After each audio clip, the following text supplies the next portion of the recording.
Почитувани граѓани на Република Македонија, добро вечер. Одека во изминатите вечери слушнавме разни мисли од многу наши дејци, пред се најмногу писатели, па за почеток одбрав и јас една мисла од мојот омилен Петре Андреевски. Инаку Леска Муземија беше познат како поет, а малку минало знаат дека пишуваше и новели. И една таква новела е напишана баш во годината кога сум роден, 1964 и се вика Седмиот ден.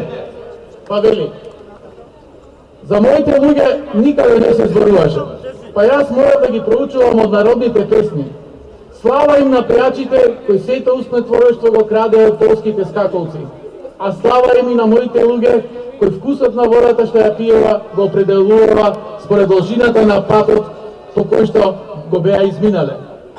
Читајќи ги овие редови, сватив дека рецепт за успех на македонската археологија треба да биде само преточен во археолошка методологија. Да, ние имавме музеи и кога се осамосталивме, ама таму сите артефакти беа толку сиромашни и редовно говореа само за туѓи истории.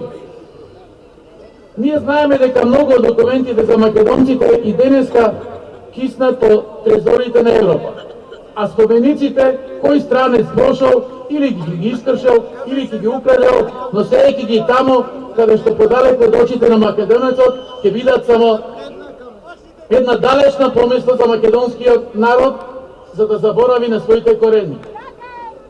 Тие денес не ни ги даваат да ги видиме ни оригиналите, иако сме колеги и стручни за тоа.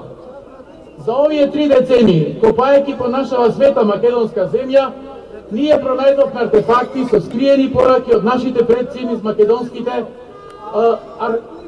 артефакти, бидејќи кои катадневно ни помагаа да ја напишеме својата историја за илјадетното постоење. Овој пат ние тоа го сторивме на начин кој што беше препознаен и признаен од меѓународната стручна јавност, дека Македонија, како никогаш досега, ја посетуваат илјадници добронамерни луѓе восхитени од нашето културно-археолошко богатство. При оваа посета на нашите музеи, овие наши пријатели прашуваат каде било досега ова археолошко богатство, зошто не било изложено. Одговорот беше едноставен. Па ние едва и почнавме да копаме пред 3 децении, а поинтензивно во само деценија и пол.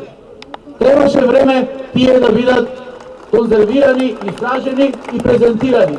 Тие се преку Вардар, драги мои пријатели, и многу од вас верувам ги виделе, а и треба да ги видат бидејќи се наши и тука близу до нас.